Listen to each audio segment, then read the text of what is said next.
The Kingdome, Seattle, Washington.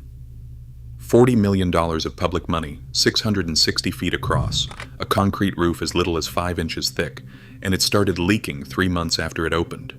In 1994, the county borrowed money to fix that roof. 6 years later, it imploded the building. The loan was not paid off until 2015. So why did 4 ceiling tiles finish a stadium that was still standing perfectly well? This is Project Breakdown, where we investigate the world's most ambitious structures and the engineering failures that brought them down. New investigation every week. How does a brand new roof start leaking within a single season and go on leaking for 18 years? What did 4 ceiling tiles do that 2 decades of rainwater could not? How does a $5 million repair job end up somewhere past $50 million, with a $1 screw arriving on the invoice at $1.52?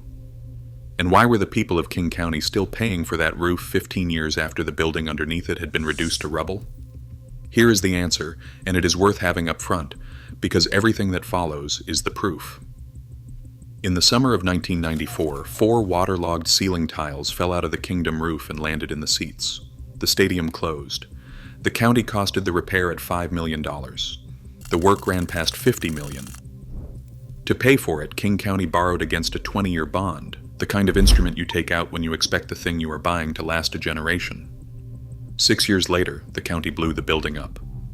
4,700 pounds of explosives, 16.8 seconds, and the largest structure ever taken down by volume anywhere in the world.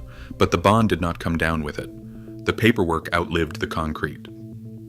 King County went on servicing that debt until 2015, which means that for 15 years taxpayers in Seattle were paying off a roof that no longer had a building beneath it. That is a strange sentence to write about a piece of civil engineering. It raises an obvious question. What kind of roof is worth 20 years of public money, and how did anyone end up with one? To answer that, you have to go back to a vote. In 1968, voters in King County approved a $40 million bond as part of a package of public works. The money was for a multi-purpose stadium, an indoor arena big enough for professional baseball and professional football under one roof, in a city where it rains for most of the year. Ground was broken in November 1972. The doors opened on the 27th of March, 1976. What they built was genuinely remarkable. 54,000 seats, 660 feet clear across the inside of the walls, with not one column in the way of the view.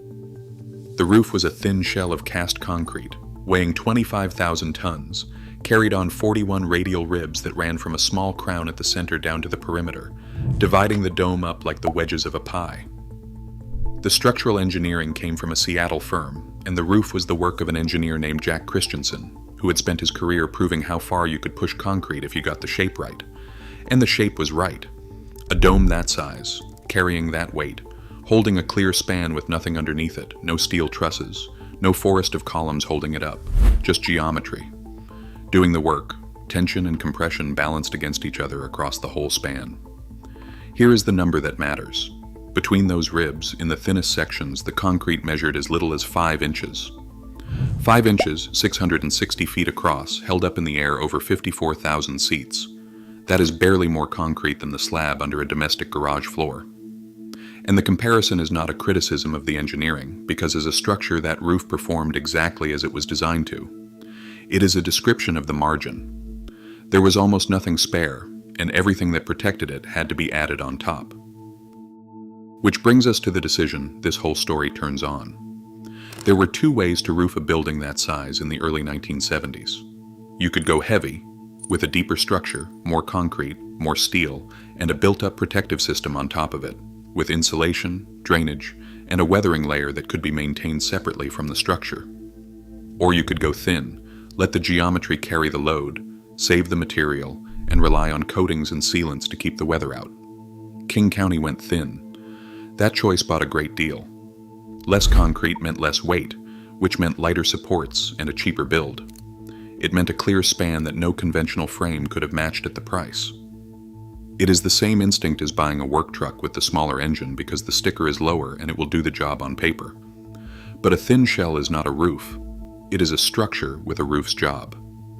Everything that would normally protect a building, the insulation, the vapor control, the drainage falls, the weathering surface, All of it had to be added on to 5 inches of concrete and then maintained forever. The dome did not just need a maintenance budget. It needed one permanently, and it needed one that never lapsed.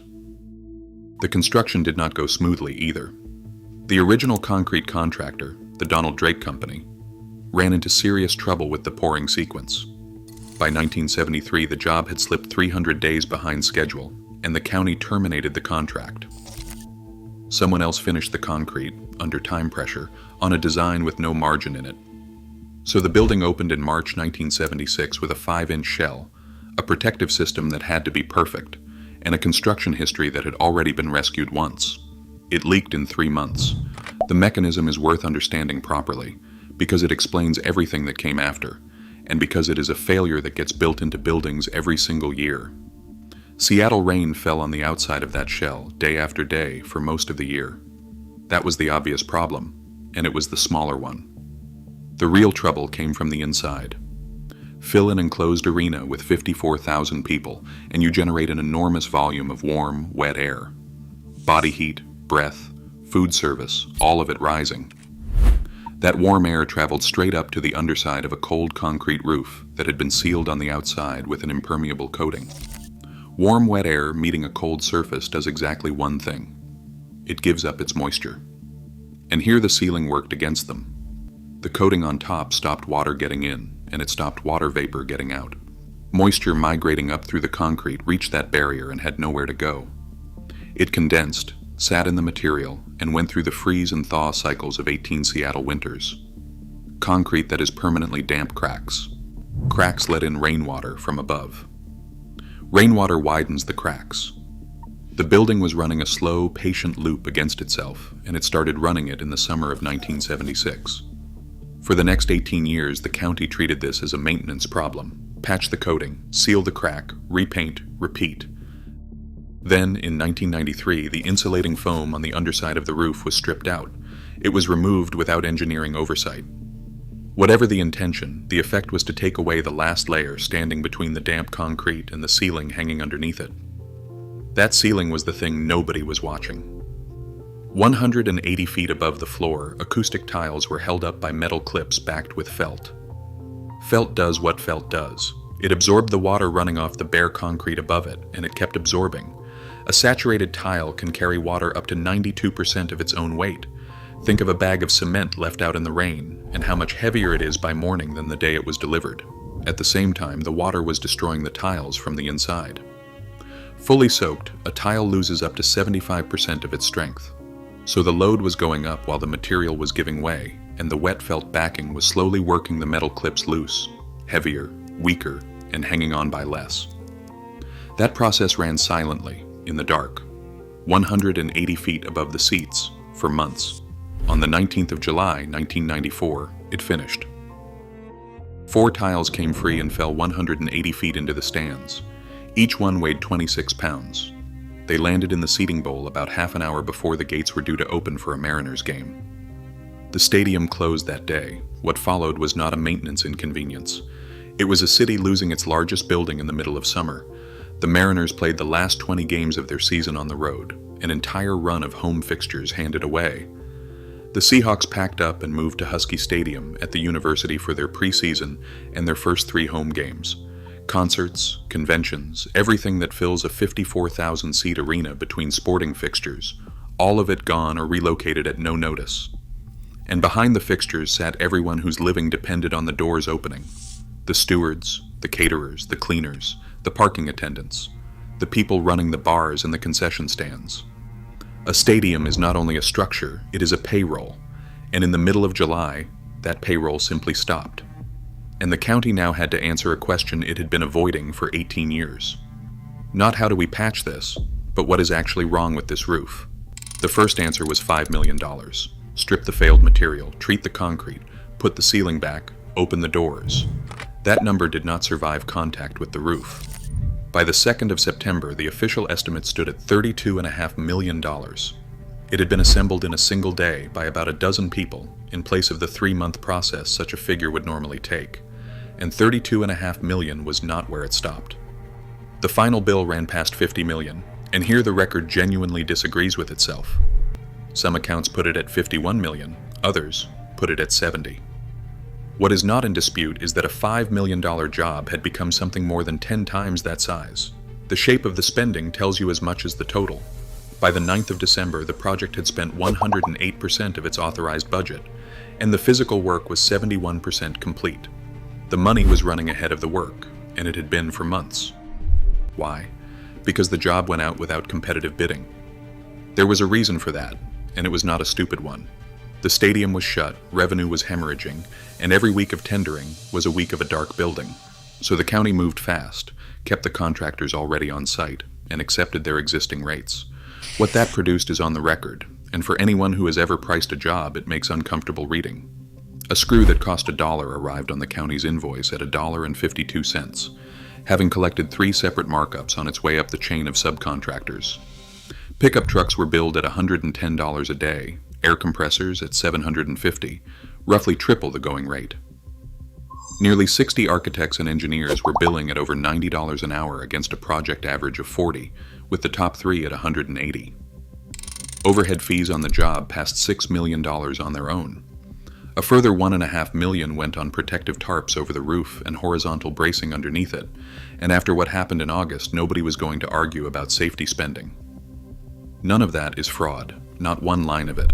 It is simply what happens when the only party with an interest in the price is the party sending the invoice. The people who have poured concrete for a living tend to notice the same thing about this story, and it is not the leak. It is that nobody was ever going to say no. The county had removed the one mechanism that makes a contractor sharpen a pencil, and then expressed surprise at the pencil. 2 positions formed, and both deserve stating fairly. The county executive at the time, Gary Locke, defended the speed. A closed Kingdome cost real money every single day it stayed closed, in tickets, in concessions, in parking, in events lost to other cities. Delay was not free, and treating it as free was the mistake. Against that, Councilman Pete von Reichbauer argued the work should have been broken into phases and put out to competitive tender. Not all of it was an emergency. The roof was, the rest was not, and the county had bundled the whole thing into one no-bid package and paid the premium on every item in it. Then, on the 17th of August, a mobile crane collapsed on the site. 2 workers were lost. The job stopped. Whatever was being argued about money in council chambers, that was the day the Kingdome repair became something else entirely, and it is the part of this story that deserves to be remembered longest. Work resumed. The repair was finished. And here is the thing that makes this story worth telling. It worked. The roof was sound. The concrete had been treated, the ceiling replaced, and the building the county had just spent all that money on was genuinely fixed. Which raises the question this whole thing has been circling. If the roof was fixed, why is there nothing there now? Because the fix that would have mattered was never the one on the table. Look at the choices honestly. The county could have kept doing what it had done since 1976, patching a shell that had leaked from its first season, in a climate that never gave it a dry month. That was not a repair strategy, it was a subscription, and 18 years of it had ended with tiles in the seats. It could have rebuilt the roof properly, strip it back, install a real vapor barrier, real drainage, a maintainable weathering system over the structure. That was always the engineering answer. It had been the engineering answer since the first leak. It required capital the county would have had to borrow again, from voters who had just watched it spend more than 10 times its own estimate, or it could accept what the tenants had already decided. Both teams wanted purpose-built stadiums, and both had the leverage to get them. No amount of concrete work was going to change that, so the third option won, not on engineering, but because it was the only one anybody still had the appetite for. And this is the part almost nobody knows. The warnings did not begin in 1994. They did not begin with the leaks in 1976 either. The first sign that this project was in trouble came in 1973, when the original concrete contractor was removed from the job 300 days behind schedule on a design that had no tolerance for a rushed pour. Everything after that, 18 years of leaks, a stripped insulation layer, a ceiling quietly filling with water, was treated as housekeeping. Not one of it was ever treated as structure. On the 26th of March, 2000, 4,700 pounds of explosives brought the dome down in 16.8 seconds. 70 million cubic feet of enclosed space, and to this day the largest structure ever demolished by volume anywhere. The footage is extraordinary. A ribbed concrete dome, standing perfectly still and then simply absent. And it was sound when they did it. That is the revelation in this story, and it is worth sitting with. The kingdom did not fall down. It was not condemned. The engineering held, right up until the moment 4,700 pounds of explosives were wrapped around it, and the roof they had just repaired was in better condition than it had been for 20 years. The building did not end because the concrete failed. It ended because the money had already been spent, the tenants had already gone, and a repaired stadium nobody wanted was worth less than the ground it stood on. King County went on paying until 2015. 15 years of installments on a roof with no building beneath it, funded out of hotel taxes, on a structure Seattle had watched come down on television. The engineering was never the reason it ended. The engineering was the only part of it that worked. The county borrowed 20 years of public money to fix a roof, imploded the building 6 years later, and kept paying until 2015. Thanks so much for watching. This is Project Breakdown. If you enjoyed this investigation, hit the like button and subscribe, and there will be a new megastructure breakdown next week. Until the next one.